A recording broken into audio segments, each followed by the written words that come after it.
Hello students, welcome to MKLCC educational group. स्वागत है आपके अपने यूट्यूब चैनल MKLCC ग्रुप पर। अगर आप भी इस बार इंटरमीडिएट की एग्ज़ाम दे रहे हैं तो आप लोगों के लिए प्रतिदिन दोपहर 12 बजे सभी सब्जेक्ट से महत्वपूर्ण ऑब्जेक्टिव क्वेश्चन का लाइव डिस्कशन करवाया जा रहा है।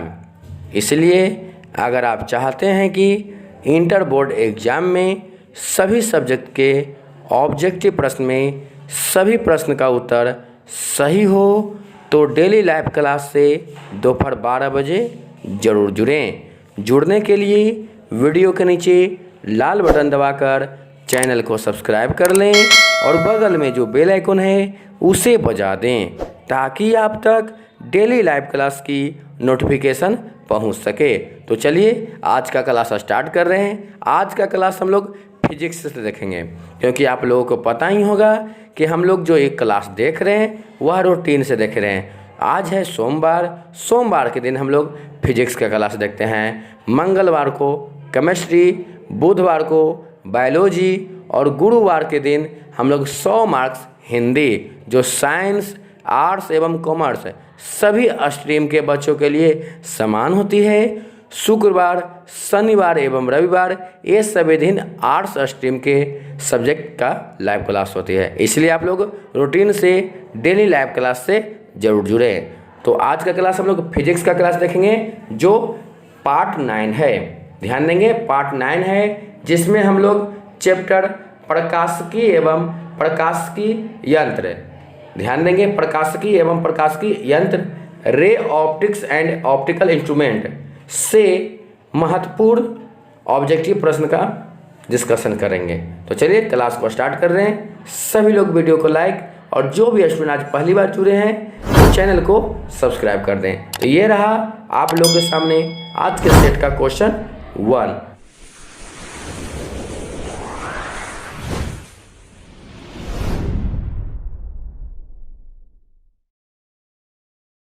कहा जा रहा है प्रकाश तंतु संचार किस घटना पर आधारित है। प्रकाश तंतु संचार किस घटना पर आधारित है। संपूर्ण आंतरिक परावर्तन, प्रकीर्णन, विवर्तन या अपवर्तन। सभी लोग बताएंगे कि प्रकाश तंतु संचार किस घटना पर आधारित है। आप लोग सभी लोग लाइव क्लास से जुड़े हुए हैं। वीडियो के नीचे एक लाइव चैट का ऑप्शन है, उसमें जुड़कर हमारे बताने से पहले किसी भी प्रश्न का उत्तर मालूम हो उसमें ज़रूर दें। तो बताएंगे प्रकाश तंतु संचार किस घटना पर आधारित है।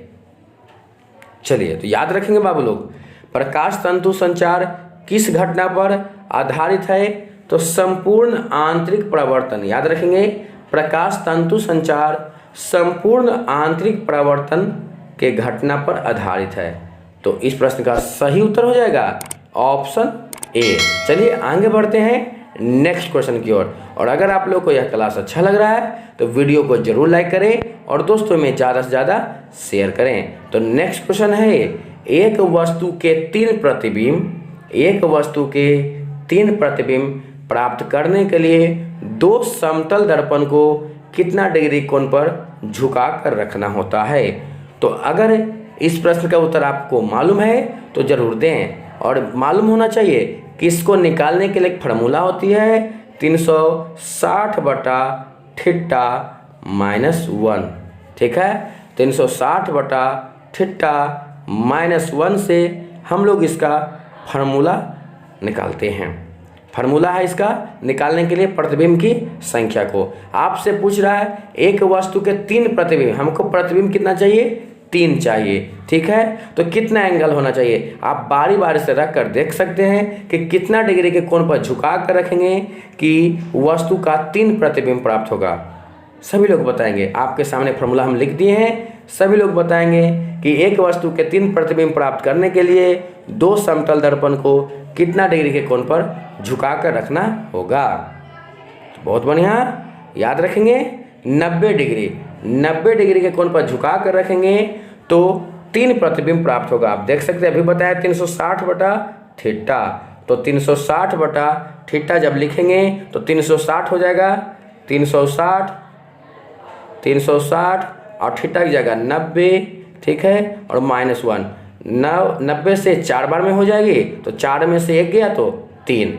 तो आप लोग को मालूम हो गया कि कितना डिग्री के कोण पर झुका कर रखेंगे कि 3 प्रतिबिंब प्राप्त होगा। तो 90 डिग्री कोण, कितना डिग्री, 90 डिग्री। इसलिए इस प्रश्न का सही उत्तर हो जाएगा ऑप्शन बी। चलिए आगे बढ़ते हैं। फॉर्मूला को याद रखेंगे, 360 बटा थीटा -1 से हम लोग प्रतिबिंब की संख्या ज्ञात कर सकते हैं, ठीक है। विषम रहेगा -1 हम लोग कर देते हैं, 360 बटा थीटा -1। आगे बढ़ते हैं नेक्स्ट क्वेश्चन की ओर। नेक्स्ट क्वेश्चन कहता है, किस दर्पण में वस्तु का प्रतिबिंब हमेशा छोटा एवं आभासी का है तो काल्पनिक, ठीक है।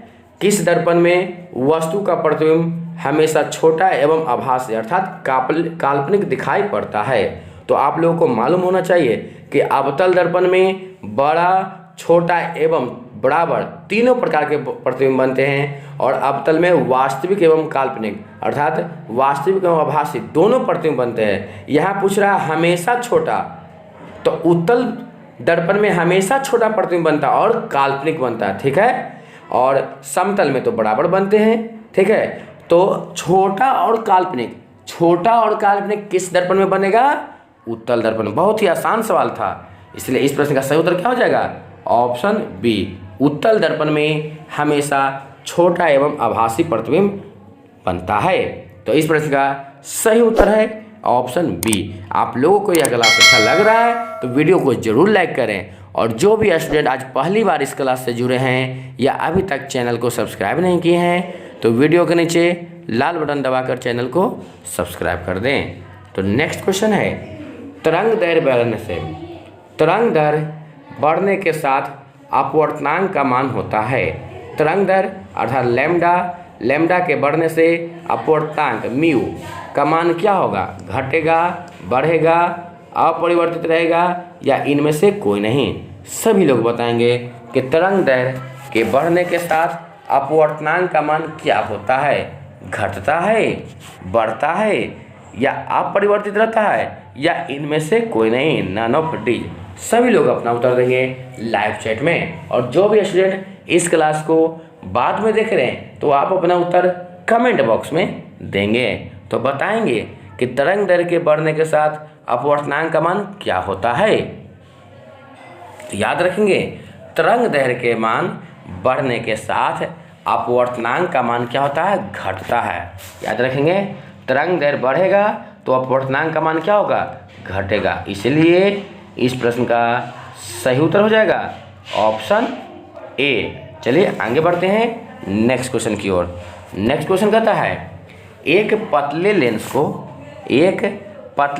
को 1.6 अपवर्तनांक वाले द्रव में डुबाया जाता है तो लेंस नहीं दिखाई पड़ता है। तो लेंस का अपवर्तनांक क्या होगा।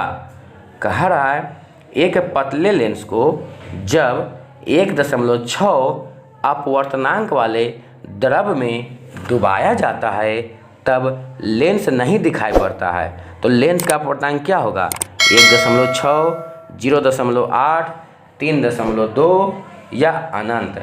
बताएंगे कि कब नहीं दिखाई देगा, कब, जब हम 1.6 अपवर्तनांक, ध्यान देंगे द्रव का अपवर्तनांक कितना है 1.6, और एक पतले लेंस को हम डुबा रहे हैं, ठीक है। एक लेंस का आपको अपवर्तनांक नहीं पूछ रहा है, लेंस का अपवर्तनांक आपसे प्रश्न पूछा कि लेंस का अपवर्तनांक कितना होगा। आपको प्रश्न में दिया किसका अपवर्तनांक, द्रव का, ठीक है। द्रव का अपवर्तनांक कितना है 1.6। तो एक पतले लेंस को जब 1.6 अपवर्तनांक वाले द्रव में डुबाया जाता है तो लेंस नहीं दिखाई पड़ता। लेंस का अपवर्तनांक क्या होगा, क्या 1.6 अर्थात जितना द्रव का द्रव्यमान है उतना ही है लेंस का, या उससे आधा या उससे दुगना। देख सकते हैं 1.6 मतलब वही रहे, 0.8 मतलब उसका आधा, 3.2 अर्थात दुगना या अनंत। बताएंगे कि क्या होगा। तो याद रखेंगे, एक पतले लेंस को जब हम 1.6 अपवर्तनांक वाले द्रव में डुबा रहे हैं और जब लेंस नहीं दिखाई देगा तो लेंस का अपवर्तनांक कितना है, अनंत है। कितना है, अनंत। जब लेंस नहीं दिखाई देगा तो हम कहेंगे क्या, लेंस का अपूर्णांक कितना है, अनंत। तो इस प्रश्न का सही उत्तर हो जाएगा ऑप्शन डी। चलिए आगे बढ़ते हैं नेक्स्ट क्वेश्चन की ओर। नेक्स्ट क्वेश्चन कहता है क्वेश्चन नंबर 6, दो समतल दर्पण के बीच में एक वस्तु को रखा गया है। यदि दर्पणों के बीच का कोण 60 डिग्री हो तो महत्तम प्रतिबिंबों की संख्या होगी। माने अधिक से अधिक, जो पहले पिछले प्रश्न में देखे थे उसी क्वेश्चन को इस भाषा में दे रहा है कि दो समतल दर्पण के बीच में एक वस्तु को रखा गया है, यदि दर्पणों के बीच का कोण 60 डिग्री है। उस समय देखे होंगे आपको एंगल पूछ रहा था, प्रतिबिंब की संख्या दी हुई थी। आप इस प्रश्न में आपको एंगल दिया हुआ है और प्रतिबिंब की संख्या पूछ रहा है, ठीक है, कि कितने प्रतिबिंब बनेंगे अधिक से अधिक। तो फार्मूला आप लोग जानते ही हैं कि 360 बटा थीटा। तो 360 बटा थीटा कितना है, तो 60 है। तो जब काटेंगे इसे तो 60 से 360 कितना बार में कटेगा, तो कटेगा 6 बार में। और मालूम होना चाहिए कि -1 भी फार्मूला में था, 360 बटा थीटा -1। तो जब काटेंगे तो 6 बार में, और 6 - 1 कितना हो जाएगा, 5 हो जाएगा। 6 - 1 कितना हो जाएगा, 5।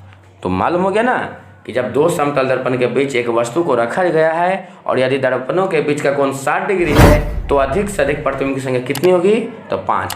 अधिक से अधिक अर्थात महत्तम प्रतिबिंब की संख्या कितना होगा, 5 होगा। तो इस प्रश्न का सही उत्तर है ऑप्शन सी। हम लोग इसी तरह से दोपहर 12 बजे डेली लाइव क्लास देखते हैं जो सभी सब्जेक्ट के ऑब्जेक्टिव प्रश्न का होता है। इसलिए अभी तक चैनल को सब्सक्राइब नहीं किए हैं तो वीडियो के नीचे लाल बटन दबाकर चैनल को जरूर सब्सक्राइब करें और दोस्तों में ज़्यादा से ज़्यादा शेयर करें। नेक्स्ट क्वेश्चन की ओर चलते हैं और नेक्स्ट क्वेश्चन कहता है, इनमें से किस जोड़े के लिए क्रांति कोण न्यूनतम होगा। क्रांति कोण अर्थात क्रिटिकल एंगल, ठीक है। इनमें से किस जोड़ों के लिए क्रांति कोण न्यूनतम होगा। अगर आपसे पूछे कि क्रांति कोण क्या है, ये भी आपसे प्रश्न बनता है, तो कहता है आपतन कोण का वह मान, ध्यान दें क्रांति कोण किसको कहेंगे, आपतन कोण का वह मान जिसके लिए अपवर्तन कोण का मान 90 डिग्री हो जाए तो वो आपतन कोण क्या कहलाता है, क्रांति कोण कहलाता है। ध्यान देंगे आपतन कोण का वह मान जिसके लिए क्रांति कोण का मान 90 डिग्री हो जाए, अर्थात जैसे ये हो गया, ये क्या है आपतन कोण। तो कहता है आई का मान वह मान, आई का वह मान जिसके लिए जो ये अपवर्तन कोण है, अपवर्तन कोण क्या हो जाए 90 डिग्री, क्या हो जाए 90 डिग्री। तो इस कोण को ही क्या कहते हैं, क्रांति कोण। और क्रांति कोण को किसी से लिखते हैं, सी से, अर्थात आई बराबर सी। आई बराबर क्या हो जाएगा, सी। आपतन कोण क्रांति कोण के बराबर हो जाएगा। कब क्रांति कोण के बराबर होगा, जब अपवर्तन कोण का मान 90 डिग्री हो जाए, ठीक है। तो अब आपसे पूछ रहा है इनमें से किस जोड़े के लिए क्रांति कोण न्यूनतम होगा। पानी हवा, तो ये पानी हवा से आप समझेंगे, पानी हो जाएगा सघन माध्यम, हवा हो जाएगा विरल माध्यम। कांच पानी, कांच हो गया सघन, पानी हो गया विरल। कांच हवा, कांच हो गया सघन, हवा हो गया विरल। और डी है कांच कांच। दोनों ही जब देखिए विरल और सघन तुलना करके बताते हैं, ठीक है। तो बताएंगे इनमें से किस जोड़े के लिए क्रांति कोण न्यूनतम होगा। तो याद रखेंगे किस जोड़े के लिए क्रांति कोण न्यूनतम होगा, मिनिमम होगा। तो क्रांति कोण न्यूनतम होगा कांच और हवा, याद रखेंगे कांच और हवा के लिए क्रांति कोण क्या होगा, न्यूनतम होगा। तो इस प्रश्न का सही उत्तर हो जाएगा ऑप्शन सी। चलिए आगे बढ़ते हैं नेक्स्ट क्वेश्चन की ओर। जितने भी क्वेश्चन देख रहे हैं बहुत ही महत्वपूर्ण और VBI हैं और सभी के सभी प्रश्न MK लैबोरेटरीज कोचिंग सेंटर द्वारा संग्रहित VBI ऑब्जेक्टिव क्वेश्चन है। इसलिए अंत तक सभी क्लास को जरूर देखें और अच्छा लगे तो वीडियो को लाइक और दोस्तों में शेयर जरूर करें। तो नेक्स्ट क्वेश्चन की ओर चलते हैं। क्वेश्चन नंबर 8 कहता है प्रकाश हवा से कांच में प्रवेश करती है। प्रकाश हवा से कांच में प्रवेश करती है, अर्थात विरल माध्यम से सघन माध्यम में, ठीक है। विरल माध्यम से सघन माध्यम में प्रवेश करती है तो इसका तरंगदैर्घ्य होगा, बढ़ेगा घटेगा नहीं बदलता है, इनमें से कोई नहीं। सभी लोग बताएंगे अपना उत्तर, लाइव चैट में जरूर लिखें और अंत में कमेंट बॉक्स में ये बात जरूर लिखें कि आज का क्लास आप लोगों को कैसा लगा और कितने प्रश्न का उत्तर सही हुआ। तो जल्दी से बताएं कि प्रकाश हवा से कांच में प्रवेश कर रहा है, विरल माध्यम से सघन माध्यम में प्रवेश कर रहा है, तो तरंग दैर्घ्य क्या होगा? बढ़ जाएगा, घट जाएगा या नहीं बदलेगा या कोई नहीं, नन ऑफ डीज। बताएंगे, बहुत ही बढ़िया प्रश्न है, तो याद रखेंगे। चलिए, कुछ लोग उत्तर देने का प्रयास कर रहे हैं, सभी लोग उत्तर देने का प्रयास करें। तो याद रखेंगे, जब प्रकाश हवा से कांच में प्रवेश करेगी तो इसका तरंग दैर्घ्य क्या होगा? घटेगा। क्या होगा? घटेगा। तो इस प्रश्न का सही उत्तर हो जाएगा ऑप्शन बी। चलिए आगे बढ़ते हैं नेक्स्ट क्वेश्चन की ओर। नेक्स्ट क्वेश्चन कहता है -1.5 डायोप्टर, -1.5 डायोप्टर एवं +2.5 डायोप्टर क्षमता के 2 लेंस संपर्क में रखे गए हैं, तो इस संयोजन की फोकस दूरी होगी। आपको मालूम होगा कि हम लोग जब 2 अलग अलग क्षमता वाले लेंस को जोड़ते हैं तो समतुल्य लेंस की क्षमता क्या होती है? P बराबर P1 + P2। और ये भी मालूम होगा कि लेंस की क्षमता का फार्मूला क्या होता है? 1/f। तो जब इसको निकालेंगे तो पहला लेंस की क्षमता के लिए पहला फोकस दूरी और दूसरा लेंस की क्षमता के लिए दूसरा फोकस दूरी, और ये क्या हो गया? P। तो इसमें सभी मान को बैठाकर हम बारी बारी से सभी चीज़ को निकाल सकते हैं। तो आपको पूछ रहा है कि -1.5 डायोप्टर एवं +2.5 डायोप्टर क्षमता के 2 लेंस संपर्क में रखे गए हैं, तो इस संयोजन की फोकस दूरी क्या होगी? 1 मीटर, 5 मीटर, 10 मीटर या 20 मीटर? सभी लोग अपना उत्तर जरूर देंगे। सभी लोग बताएं कि संयोजन की फोकस दूरी क्या होगी। क्वेश्चन नंबर 9 है और आज का क्लास फिजिक्स का पार्ट 9 है। चलिए, तो याद रखेंगे, जब -1.5 डायोप्टर एवं +2.5 डायोप्टर क्षमता के 2 लेंस संपर्क में रखे जाएंगे तो इस संयोजन की फोकस दूरी क्या हो जाएगी? 1 मीटर हो जाएगी। जब इसे कैलकुलेशन करके बनाएंगे तो आपका 1 मीटर आ जाएगा। इसको बनाते हुए हम विस्तृत क्लास, आपको सब्जेक्टिव का जब क्लास लेंगे उसमें आपको डीपली से बताएंगे। अभी हम ऑब्जेक्टिव का क्लास चल रहे हैं, इसलिए आपको सिर्फ क्वेश्चन का उत्तर बता रहे हैं और कुछ थोड़ा सा उसके बारे में समझा रहे हैं। ज़्यादा समझने के लिए सब्जेक्टिव का क्लास जब लाएंगे उसमें विस्तार पूर्वक समझेंगे। तो अभी के लिए इस प्रश्न का सही उत्तर क्या है? Option A. चलिए आगे बढ़ते हैं नेक्स्ट क्वेश्चन की ओर। और आज की क्लास का लास्ट क्वेश्चन, इस चैप्टर में अभी बहुत सारे क्वेश्चन हैं, आज इस चैप्टर का पार्ट 1 है। तो बताएंगे, एक खगोलीय दूरबीन की लंबाई 16 सेंटीमीटर है और इसकी आवर्धन क्षमता 3 है। आवर्धन क्षमता को m से लिखते हैं। m बराबर कितना दिया है? 3 दिया है। ठीक है, एक खगोलीय दूरबीन की लंबाई 16 सेंटीमीटर है और इसकी आवर्धन क्षमता +3 है, अर्थात 3 है, कुछ नहीं दिया तो क्या है? +3 है। तो लेंसों की फोकस दूरी क्या होगी? आपसे f बराबर पूछ रहा है, दोनों को बारी बारी से है। ठीक है, एक खगोलीय दूरबीन की लंबाई 16 सेंटीमीटर है और आवर्धन क्षमता 3 है। तो लेंस, खगोलीय दूरबीन में जो लेंस लगे हुए रहते हैं, 2 लगे रहते हैं, तो उसमें जो लेंस है उसकी फोकस दूरी क्या होगी? 4 सेंटीमीटर, 12 सेंटीमीटर, 4, 8 है, या 4 और 2 सेंटीमीटर, या 8 सेंटीमीटर और 4 सेंटीमीटर? बताएंगे कि इस खगोलीय दूरबीन की फोकस दूरी क्या होगी। लास्ट क्वेश्चन है, सभी लोग अपना उत्तर देंगे कि इस खगोलीय दूरबीन की जो लेंस है उसकी फोकस दूरी क्या होगी। तो याद रखेंगे, दूरबीन की लंबाई 16 सेंटीमीटर है और आवर्धन क्षमता 3। तो जब इसे फार्मूला पर बैठाकर बनाएंगे तो इसका फोकस दूरी, दोनों लेंसों की फोकस दूरी, एक का आएगा 4 सेंटीमीटर और एक का 12 सेंटीमीटर। तो आप लोग समझ गए कि इस प्रश्न का सही उत्तर हो जाएगा ऑप्शन ए। तो आज का क्लास आप लोगों को कैसा लगा कमेंट बॉक्स में जरूर लिखें और कितने प्रश्न का उत्तर सही हुआ। तो आज के लिए इतना ही, फिर मिलेंगे नेक्स्ट डे नेक्स्ट विषय के लाइव क्लास के साथ। तब तक के लिए धन्यवाद। सभी लोग वीडियो को लाइक, और जो भी स्टूडेंट अभी तक चैनल को सब्सक्राइब नहीं किए हैं तो लाल बटन दबाकर चैनल को सब्सक्राइब कर दें। धन्यवाद।